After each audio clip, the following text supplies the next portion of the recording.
ठाकरेचं त्याच्यामध्ये फार मोठं योगदान आहे। तर मी त्याला खुला ओपन चॅलेंज देतो की त्यांनी उद्धव ठाकरेचा या राम मंदिराच्या आंदोलनाशी संबंधित असलेला किंवा 93 मध्ये ज्या दंगली मुंबईमध्ये झाल्या त्या दंगलीचा आणि उद्धव ठाकरेच्या संबंध असलेला एक पुरावा मला द्यावा, एक फोटोग्राफ दाखवावं ज्याच्यावर अजूनपर्यंत एक साधा FIR नाही, NC नाही। त्या उद्धव ठाकरेला राम मंदिराला का बोलवायचं, राम मंदिराच्या म्हणजे अयोध्याला का त्याला आमंत्रण द्यायचं, हा फार मोठा प्रश्न आहे ना।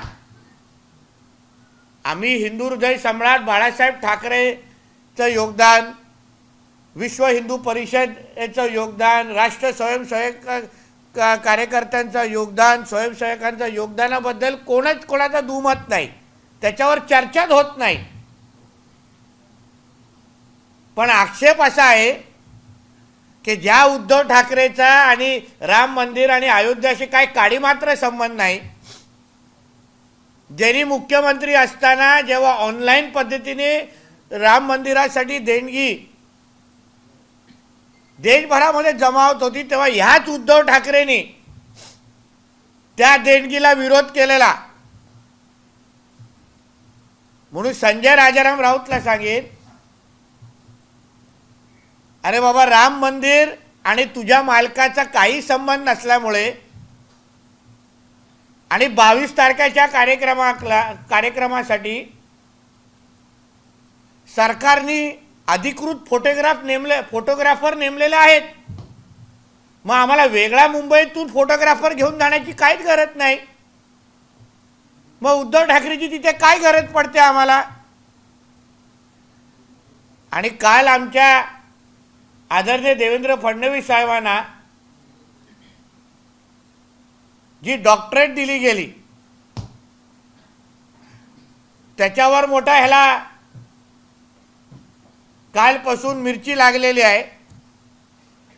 पण मी संजय राजाराम राऊतला सांगेन, डॉक्टरेट मिळवणं हे मॅरेज सर्टिफिकेट काढण्या एवढं सोपं नाही बाबा। तुझे रोज पद्धतीने मॅरेज सर्टिफिकेट काढत मुंबईभर जे फिरतोस तेवढं डॉक्टरेट काढणं एवढं सोपं नाहीये, मिळवणं एवढं सोपं नाहीये। म्हणून तुझ्यासारखे तीनपाट पत्रकारांना ह्याचं महत्त्व कधीच कळणार नाही। कारण का तुझा मालक जेव्हा मुख्यमंत्री होता तेव्हा पैसे देऊन बेस्ट CMचे पुरस्कार मिळवायचा, पैसे दिले जायचे एजन्सीला की अशा सर्वे झालाय सांगा आणि अशा पद्धतीने उद्धव ठाकरेला बेस्ट CM म्हणून तुम्ही पुरस्कार द्या। ह्या एजन्सीचे नाव पण मी सांगू शकतो, रेनड्रॉप नावाची कुठली तरी एजन्सी होती ती ह्या सगळ्या गोष्टी मॅनेज करायची, त्याला करोडोचे पैसे हे लोक द्यायचे। म्हणून तुम्हा लोकांना ही डॉक्टरेट पदवी आणि या मोठ्या मोठ्या गोष्टी कळणार नाहीत। राजसाहेब ठाकरेंना जे आमंत्रण मिळालेलं आहे VVIP मध्ये ते योग्यच आहे, कारण का त्यांचं योगदान आहे। अरे 93च्या दंगलीच्या वेळी हा उद्धव ठाकरे गोधडीत मुतायचा, त्याला मुंबईत डायपर घालून फिरण्याची वेळ आलेली आम्हा लोकांना माहिती आहे। बायका पोरांना घेऊन मातोश्रीच्या बाथरूम मध्ये लपायचा, त्याचा काय संबंध 93च्या दंगलीशी आणि राम मंदिराच्या आंदोलनाशी। आणि हा स्वतः संजय राजाराम राऊत स्वतः लोकप्रभामध्ये राम मंदिराच्या विरोधात लिहायचा आणि राम मंदिर आणि 93च्या दंगलीच्या वेळी हा सामनामध्ये साधा कामगार होता, शिवसेनेची याची काही संबंध नाही। म्हणून तुझी फडफड झाली, तू कितीही फडफड करत बसलास तर तुझ्या आणि तुझ्या मालकाच्या सारख्या चपटा पायाच्या लोकांना आम्हाला एवढा शुभ दिवस तिथे आमंत्रण करायचं नाही, म्हणून मंदिर समितीचा अतिशय योग्य निर्णय असा झालाय, त्याचं मी स्वागत करतो. हिंदू समाजाचा आणि उद्धव ठाकरेचा काही संबंध नाही. मी ऐकलंय त्याच्यानंतर एप्रिल किंवा मे महिन्यामध्ये त्या उर्वरित जागेवर जी काही मस्जिद उभी राहणार आहे त्याच्यासाठी तुला आमंत्रण व्हीव्हीआयपी मध्ये भेटेल ना, तिथे जा ना, तिकडे दाढी कुरवळायला जा, तिथे आम्ही थोडी तुला थांबवतोय. पण इकडे तुझ्या हिंदू समाजाशी आणि तुझा काही संबंध नाही. तू मुख्यमंत्री असताना हिंदूंचे सण बंद केले, हिंदूंवर हल्ले झाले, जिहाद्यांना मदतच करण्याची भूमिका तुझ्या महाविकास आघाडीच्या सरकारची होती. तू मुख्यमंत्री म्हणून तू जिहाद्यांच्या जास्त आणि हिंदूंचा कमी होतात, म्हणून आज तुला हिंदू समाज मोजत नाही. कोण गिरीश महाजन म्हणणारा हा संजय राजाराम राऊत? अरे जेव्हा 14 ते 19 मध्ये मलाच आठवतं, सभागृहाच्या बाहेर एक शिवसेना भाजपची मीटिंग झालेली, तेव्हा तुझ्याच उद्धव ठाकरेंनी गिरीश महाजनजींचं कौतुक केलेलं. देवेंद्रजींना सांगितलं, आठवत असेल आपल्या लोकांना, देवेंद्रजींना सांगितलं होतं की हा गिरीश महाजन सारखे नेते माझ्या शिवसेनेत असले पाहिजे होते. आज तू कोण गिरीश महाजन म्हणतोस? तुझ्यासारखा नमक हराम हा कोणाला शोभणार, म्हणजे कोणालाच परवडणारा नाही. म्हणूनच तुझ्या घरात तुझी काय लायकी राहिली आहे ती आता वेगळं सांगायला नको. इतिहास आणि भाजपचा काही संबंध नाही.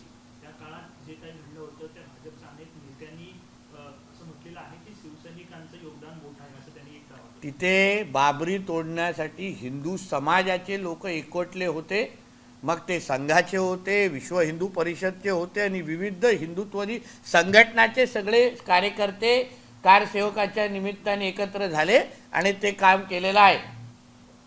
म्हणून ह्यांनी ज्याच्या शिवसेनेच्या इतिहासाची काही संबंध नाही, ज्याला शिवसेनेच्या जडणघडणमध्ये हा कुठेच नाही, त्यांनी आम्हा लोकांना इतिहासाची भाषा करू नये.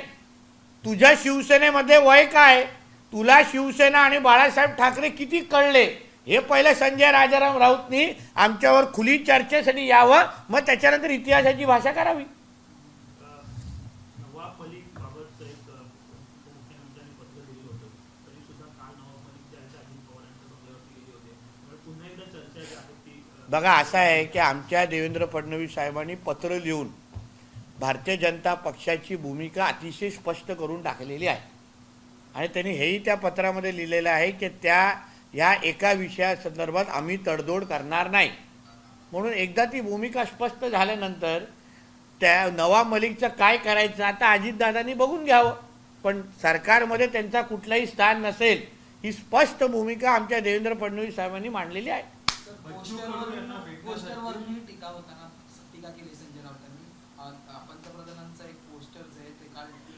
असं आहे ना, आता पंतप्रधानांचा फोटो कोणी कसा छापावा हे काय स्वतः पंतप्रधान कोणाला सांगत नाहीत आणि रामाचं स्थान हे पंतप्रधानांच्या मनात आणि हृदयात किती मोठं आहे हे त्यांनी जेव्हा त्यांना नतमस्तक होऊन जे साष्टांग नमस्कार केला होता ना, तेव्हा देशाने आणि विश्वाने बघितलेला आहे. म्हणून हिंदुत्वाची सर्टिफिकेट आम्हाला ह्याच्यासारख्या लव जिहाद आणि धर्मांतर झालेल्या टोपीवाल्या दाढी कुरवळ्यातल्या लोकांकडून आम्हाला गरज नाही.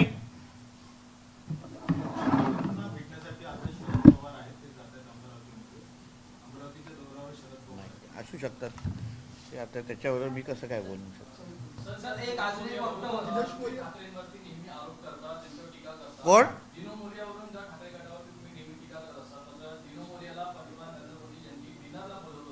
मग काय चूक आहे?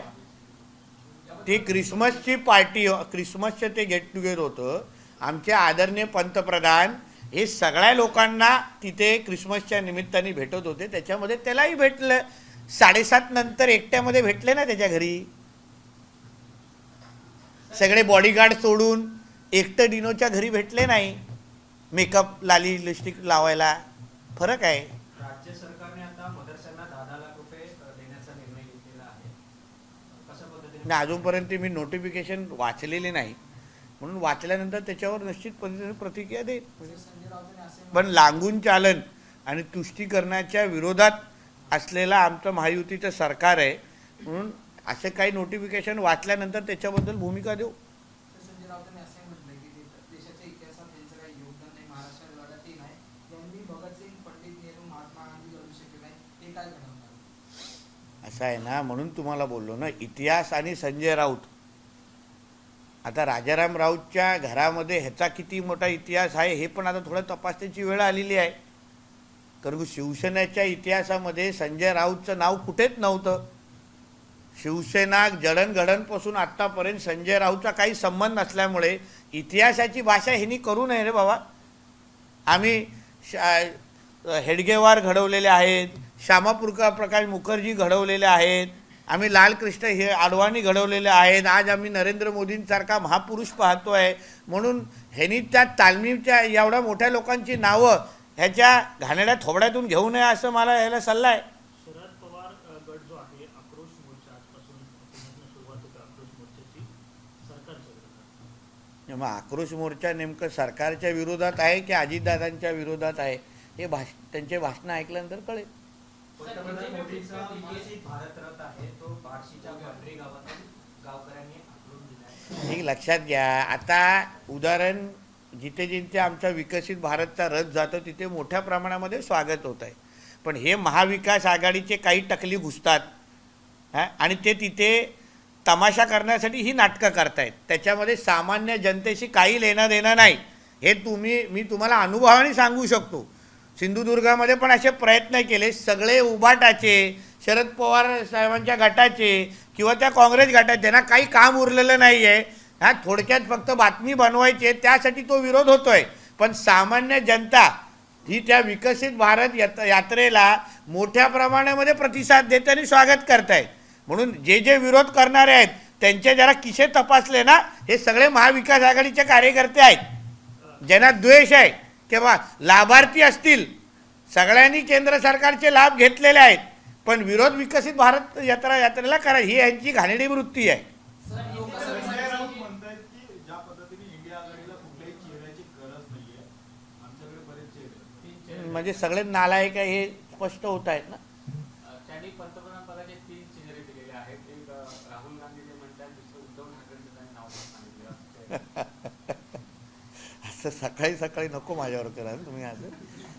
असं नका ना. आता ज्याच्या साला पोलीस पाटील बनण्याची लायकी नाही, तो देशाचा पंतप्रधान बनायला जात असेल आणि राहुल गांधीला हे माहीत नाही की तू भारतात आहे की तू इटलीमध्ये आहे, अशा लोकांना बोलून आमच्या एवढ्या मोठ्या भारत देशाला जो महासत्ता बनण्याच्या मार्गावर आहे मोदीजींच्या नेतृत्वाखाली, अशा तीनपाट लोकांची नावं तुम्ही घेऊ नका हो पंतप्रधानांसाठी. ठाकरे गट लोकसभा आढावाच्या बैठका घेत आहे.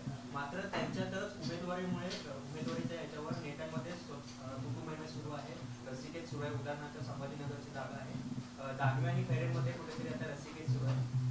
कशाच पद्धतीने पाहताय? आढावा बैठक घेते मात्र उमेदवारीवरून नेते ठाकरे गट हा एक मित्रमंडळ किंवा महिला बचत गट सारखा विषय आहे. त्याला एवढं तुम्ही ना महत्त्व देऊ नका. लोकसभा निवडणुकीसाठी त्यांच्याकडे उमेदवार पण भेटणार नाहीत, एवढी भांडणं होणार की त्यांचा एकही खासदार निवडून येणार नाही. म्हणजे ही फक्त नौटंकी आहे. एवढेच बैठका अगर मुख्यमंत्री असताना अगर कार्यकर्त्यांबरोबर आणि आपल्या लोकप्रतिनिधींबरोबर घेतले असते ना, तर आज इथे दर फिरायची वेळ आली नसती उद्धव ठाकरेला. म्हणून या बैठकांचा आणि लोकसभेचा काय अर्थ नाही. बोलू शेवटचा प्रश्न फिर अजय चौधरी यांचा एक व्हिडिओ जो आहे तो समोर आहे. ठेकेदाराला कुठेतरी हात त्यांनी उघडलेलं पाहिलं मिळते, कामं होत नाहीत म्हणून त्याने हात उघडला असं. नाही, असा असेल की त्यांचा व्हिडिओ हे आदित्य ठाकरेच्याच गटाने कदाचित काढला असेल मुद्दामून. कारण का माझ्याकडे माहिती अशी आहे की आदित्य ठाकरे वरळीमधून नाही शिवडीमधून लढवणार आहे. म्हणून अजय चौधरीची विकेट काढण्यामागे आदित्य ठाकरे गटाचा हात असू शकतो असं माझं मत आहे. नहीं, आज का प्रेस का मुद्दा इतना ही है कि राम मंदिर के नाम पे ये सुबह सुबह जो भौंकने का काम हमारा भांडुप का देवानंद जो करता है वहाँ से, उसका कुछ अभी अर्थ नहीं है। क्यों? इसका कारण ऐसा है कि राम मंदिर का आंदोलन हो, 93 के राइट्स हो, उसका और उद्धव ठाकरे का और ये संजय राउत का एक कुछ भी संबंध हो तो उसका एक तो प्रूफ उसने देना चाहिए। जिस उद्धव ठाकरे ने कभी राम मंदिर के आंदोलन में हिस्सा लिया नहीं, एक सादी एफआईआर वो उद्धव ठाकरे के नाम पे नहीं है। और ये संजय राजाराम राउत और शिवसेना के इतिहास में संजय राउत का कुछ भाग ही नहीं है, कुछ नाम भी नहीं है उसका। उसने जब भी भारतीय जनता पार्टी के ऊपर वो टीका ये लोग करते हैं कि भारतीय जनता पार्टी का क्या रोल, सभी हिंदुओं ने साथ में मिलके, हिंदुत्व विचार के सारे लोग साथ में आ गए और उन्होंने बाबरी मस्जिद के जगह पे, बाबरी मस्जिद का डेमोलिशन हुआ उधर, और आज 22 तारीख को उधर राम मंदिर का निर्माण होने वाला है। तो उसमें जितना हिंदुत्ववादी विचार के लोगों का हाथ है उतना ये संजय राउत और उद्धव ठाकरे से ऐसे जिहादियों का कुछ हाथ हो ही नहीं सकता। नीतीश, लगातार राम मंदिर की बात हो रही है, इसी बीच में कांग्रेस के एक मुख्य नेता है सैम पित्रोदा, उन्होंने ये कहा है कि धर्म एक व्यक्तिगत विषय है, इसका राष्ट्रीयकरण नहीं होना चाहिए और पूरे देश में राम मंदिर, राम जन्मभूमि की बात को देखकर उन्हें परेशानी होती है। देखिए, ऐसा है, जो देश एक हिंदू राष्ट्र है, जहाँ 90% लोग ये हिंदू रहते हैं, तो यहाँ राम मंदिर का निर्माण ये राष्ट्र विषय ही है। जिनका हमारे देश से कुछ संबंध नहीं है वो इसी तरीके से हमारे देश के बारे में बात करेंगे। जब भी हिंदुओं की बात होती है तभी हमेशा कांग्रेस को तकलीफ ही होती है, फिर वो जवाहरलाल नेहरू हो, राजीव गांधी हो, या अभी सोनिया गांधी हो, या ये राहुल गांधी हो। ये हिंदुओं का द्वेष करने वाले लोग हैं। इसलिए जब हिंदुओं के लिए जब खुशी का दिन आएगा तो इन लोगों को परेशानी ही होगी। सामना एडिटोरियल की भी बात की जाएगी क्योंकि उसमें भी राम मंदिर को लेकर ही सवाल उठा है कि भाजपा ने अयोध्या के राम मंदिर में राजनीति घुसित की है और जिस तरीके से राम मंदिर के अंदर वीवीआईपीज को सिर्फ बुलाया जा रहा है, ये बताता है कि ऐसा करने वाले रावण और विभीषण के वंशज हैं। देखिए, ऐसा है, जिनका वो राम मंदिर के निर्माण पे अधिकार है वही उनके ऊपर बोलना चाहिए। बाला साहब ठाकरे जी का बहुत बड़ा योगदान था, ये हर एक पीढ़ी मानती है, मगर जिस उद्धव ठाकरे के ऊपर आज एक एफआईआर नहीं है, जिन्होंने वो राम मंदिर निर्माण हो या 93 बॉम्ब ब्लास्ट के बाद के दंगे हो, उसमें किधर भी ये उद्धव ठाकरे का हाथ नहीं है। उसको इस चीज़ की तो मिर्ची लगेगी कि उनका उस राम मंदिर निर्माण से कुछ संबंध ही नहीं है। और भारतीय जनता पार्टी हो, विश्व हिंदू परिषद हो, राष्ट्रीय स्वयं संघ हो, जो हिंदुत्ववादी विचार के हम सारे लोग हैं, इन्होंने उस निर्माण के अंदर काम किया ही था, इसलिए हर एक का उसका अधिकार है। तो इसलिए वीवीआईपी का एंट्री की एक बात हो, उसके बाद जितने राम भक्त है, जिनके दिल में राम है, हाँ, वो हर एक आपको उधर राम मंदिर के इधर दर्शन देते हुए दिखेगा। सवाल इसलिए भी किया जा रहा है सर क्योंकि राज ठाकरे को बुलाया गया है। अरे बाबा, जिसको शिवसेना का इतिहास मालूम है वो सब आपको बोलेंगे कि जितना योगदान बाला साहब ठाकरे जी का था उसके नीचे उसी लिस्ट में राज साहब ठाकरे का भी उतना ही योगदान था। तभी उद्धव ठाकरे कैमरा साफ करते हुए मातोश्री में बैठते थे, उनका और राजनीति का कुछ संबंध नहीं था। मगर राज साहब ठाकरे 93 बॉम्ब ब्लास्ट के बाद का दंगे हो या राम मंदिर के आंदोलन में राज साहब ठाकरे की बहुत बड़ी भूमिका थी, इतना मैं हक से बोल सकता हूं। तो उनको बोलने का अधिकार है। ये धर्मांतर हुए जिहादियों का क्या काम है उधर राम मंदिर में? अभी 2-3 महीने के बाद जब भी मस्जिद का निर्माण होगा तभी उद्धव ठाकरे को फ्रंट सीट पे बिठाएंगे ना उधर। संजय राउत ने ये कहा कि इंडिया गठबंधन में पीएम के कई चेहरे हैं और नाम बाकायदा लिए उन्होंने। पहला नाम राहुल गांधी का लिया, दूसरा नाम प्रियंका गांधी का लिया और तीसरा नाम उद्धव ठाकरे। बाप रे, मतलब तो हम लोग को तो अभी देश छोड़ने का वक्त आ चुका है। हम लोग अभी आदित्य ठाकरे के पहले मैं ही देश छोड़ के भाग जाऊंगा जिस दिन ये नालायक उद्धव ठाकरे का नाम गलती से भी पीएम के जगह पे आ गया है। जिसको सीएम की कुर्सी, मुख्यमंत्री की कुर्सी अच्छी तरीके से संभालनी हुई नहीं, उसने प्रधानमंत्री के बारे में सोचना भी नहीं चाहिए। पहले वो कोई तो सरपंच पद का चुनाव अभी आने वाला है, वो लड़के देके फिर पीएम की बात करेंगे। दिशा सालियान मौत मामले में आपने मुंबई के विशेष पुलिस आयुक्त को पत्र लिखा है। आप कई दिनों से प्रयास कर रहे थे कि एसआईटी गठित की जाए, एसआईटी गठित की गई है। अब आपने पत्र लिखा है और ये कहा है कि मालवनी पुलिस स्टेशन के जो वरिष्ठ पुलिस निरीक्षक हैं उनको हटाया जाए। ऐसा है कि एसआईटी गठित होने के बाद भी कौन एसआईटी के अंदर बैठता है वो भी बहुत महत्वपूर्ण है। मेरा खुद का अनुभव ऐसा है कि तभी मालवनी पुलिस स्टेशन के जो सीनियर थे भालेकर, ये चिमनराव, वहाँ क्या मुझे एक तो लगता है कोई डीसीपी ठाकुर नाम का कोई तो था, ऐसा उसका पूरा नाम ठाकुर, ये सारे के सारे वो कवर अप में उनके साथ में थे। मेरा और मेरे पिताजी नारायण राणे साहब का जब इंट्रोगेशन हुआ था तभी ये लोग ही सब लोग हम लोग को ठाकरे के बाजू से हम लोग से इन्वेस्टिगेशन कर रहे थे, हमसे पुरावा मांग रहे थे जाके वो प्रूफ नष्ट करे। कल जब भी एसआईटी के नाम पे जब भी इन्वेस्टिगेशन शुरू होने वाली है, जब भी प्रूफ इकट्ठा करने वाले हैं, तब अगर ये चिमनराव जैसे लोग मालवनी पुलिस स्टेशन में बैठेंगे तो एविडेंस को खराब कर देंगे, क्योंकि उनको भी मालूम है कल अगर ये मर्डर प्रूव हो गया तो सबसे पहला सस्पेंशन ये सब लोग का होगा, फिर वो चिमनराव हो, भालेकर हो, ये सारे के सारे सस्पेंड होने वाले। इसलिए खुद को बचाने के लिए ये लोग इन्वेस्टिगेशन खराब कर सकते हैं, प्रूफ को खराब कर सकते हैं। इसलिए मैंने मांग की है कि ये लोग सबको पहले हटाइए। हम जैसे लोग जब भी प्रूफ देने जाएंगे तब सामने कल्प्रिटिक अगर बैठे रहेंगे तो हम लोग कैसे प्रूफ देंगे उनको। आज भी वो लोग जिसके अपने पॉलिटिकल बॉसेस जिनके जिनके टच में है उनका प्रूफ हमारे पास है ना। सामना में ये भी लिखा गया है कि बीजेपी को 2014 के पहले जो राम मंदिर की लड़ाई थी उसके बारे में कुछ नहीं पता, उन्हें सिर्फ इतना पता है कि 2014 के बाद जो राम मंदिर की लड़ाई हुई है उनको इसी बारे में। देखिए मैडम, आप सामना को अभी ज़्यादा सीरियस लीजिए मत, क्योंकि सामना को अभी उनके घर के लोग भी पढ़ना बंद कर दिए हैं, क्योंकि सामना को सिर्फ एंटी मोदी के नाम पे इस्तेमाल किया जाता है। जैसा नेशनल हेराल्ड ये कांग्रेस का मुखपत्र है, वैसे कांग्रेस का भी दूसरा माउथपीस हो गया है, वो सामना है। इसलिए आप ज़्यादा उसको ज़्यादा सीरियस लीजिए मत, क्योंकि सुबह उठ के जब तक संजय राजाराम राउत अपना मोदी जी के बारे में, बीजेपी के बारे में, फडणवीस जी के बारे में अगर खिलाफ उनका एडिटोरियल लिखेगा नहीं, उनको शाम को उनका सैलरी का चेक मिलेगा नहीं, और वो पवन खेरा जी के माध्यम से उनके पास आता है। तो इसलिए वो अपना पेट भरने के लिए उनको वो एडिटोरियल लिखना पड़ता है। जहाँ एक तरफ आप दिनों मोरिया की आलोचना कर रहे थे और वहीं दिनों मोरिया प्रधानमंत्री के साथ लंच पे देखिए ऐसा है, प्रधानमंत्री जी हमारे सारे सभी लोगों को क्रिसमस के त्यौहार के लिए बैठे थे, मिले थे, वो सभी कम्युनिटी के लोग को मिले थे, अकेले डिनो मोरिया को नहीं मिले। और डिनो मोरिया को ऐसा पब्लिकली मिलना अलग है और शाम को 7:30 के बाद अकेले घर पे मिलना अलग बात है, जो हमारा पेंगुइन करता था तभी।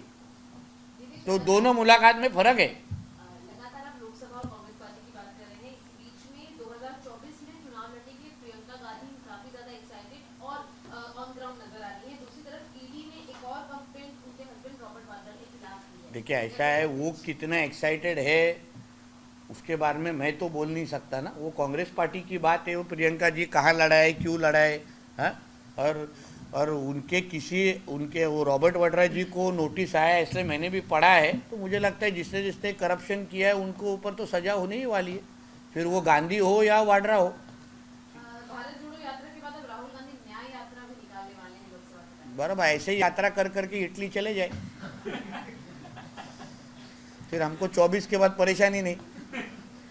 यानी कि परेशानी है वो आपकी? हाँ यानी कि वो परेशानी नहीं, अभी उनको देख के हमारा ट्रैफिक जाम हो जाता है, तो अभी वो यात्रा आई तो ट्रैफिक जाम हो जाएगी, उधर थोड़ा सिचुएशन खराब, उतना ही बारे, बाकी उनको राजनीतिक तकलीफ उनका कुछ नहीं, वो हमारे लिए ब्लेसिंग इन डिस्गाइज है। इसलिए अगर वो इटली जाते रहेंगे ना, हम लोग ही उनको उठा के वापिस लेके आएंगे कि भाई तू जाना मत, हमको जिंदगी भर पावर में रहना है। बोलिए। Yes you can, I know only 3 languages. I can't go beyond that. So we've seen that amidst the inaugural of Ram Mandir. Yeah.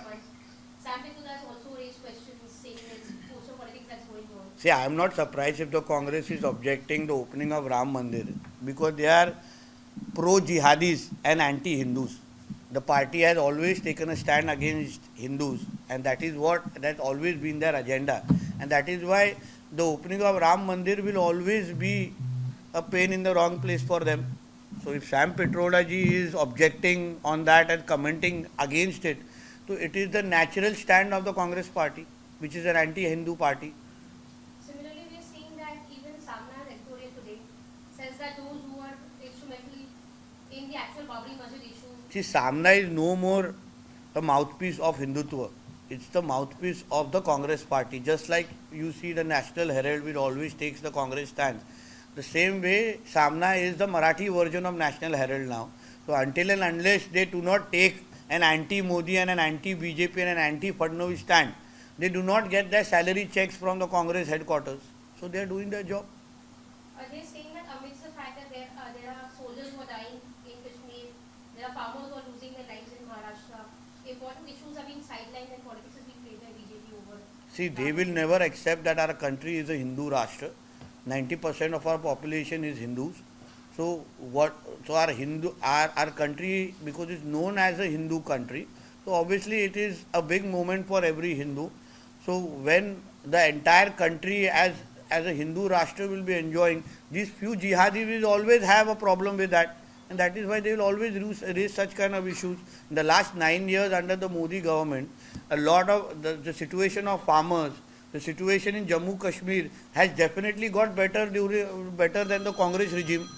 So it's a very natural aspect that they are commenting against the Ram Mandir. But they cannot digest the fact that the things that they couldn't do, Modi ji is doing in the last 9 to 10 years. So one last question, we are seeing that Amit Shah in Bengal had said that Mamta Didi often misleads the refugee brothers regarding CAA. They are saying that the CAA law has not really been clear and no one can really stop that. No, but we have from day one as a party, we have been very clear about the CAA. And Amit Shah ji has always cleared that we are going to implement the CAA in the country. So I think we are sticking by a stand which we have always said in all our public meetings. So that is all it is. May it be West Bengal or entire country, CAA will be implemented as per the Home Minister is saying. देखिए ये आपसे छुट्टी में लेना चाहेंगे कि महाराष्ट्र शासन का अचानक से माइनॉरिटीज के लिए प्रेम बढ़ता नजर आ रहा है। कुछ दिनों पहले माइनॉरिटीज के लिए इंक्वायरी हुई, माइनॉरिटीज के लिए 500 करोड़ रुपए का बजट दिया गया था एजुकेशन और स्मॉल बिजनेसेस के लिए, और अब Maharashtra state minority development department ने 10 लाख रुपए ग्रांट दिए हैं जाकिर हुसैन मदरसा मॉडर्नाइजेशन स्कीम के लिए। देखिए ऐसा है कि तुष्टीकरण के राजनीति के खिलाफ तो हम लोग है ही, मगर सबको अपना अपना हक मिलना चाहिए, इस विषय के ऊपर भी हम ठाम हैं। हमारे मोदी जी ने हमेशा कहा है सबका साथ सबका विकास, सबको साथ में लेके चलने वाले हमारी केंद्र और राज्य की सरकार है। मगर ज़्यादा ही अगर तुष्टीकरण होती रहेगी तो उसके ऊपर हम लोग ऑब्जेक्शन करेंगे। ये तो सिर्फ आपके पास आई हुई इन्फॉर्मेशन है, जब भी हाथ में हमारे नोटिस या GR आएगा तो उस बारे में हम हमारे वरिष्ठों से बात करेंगे।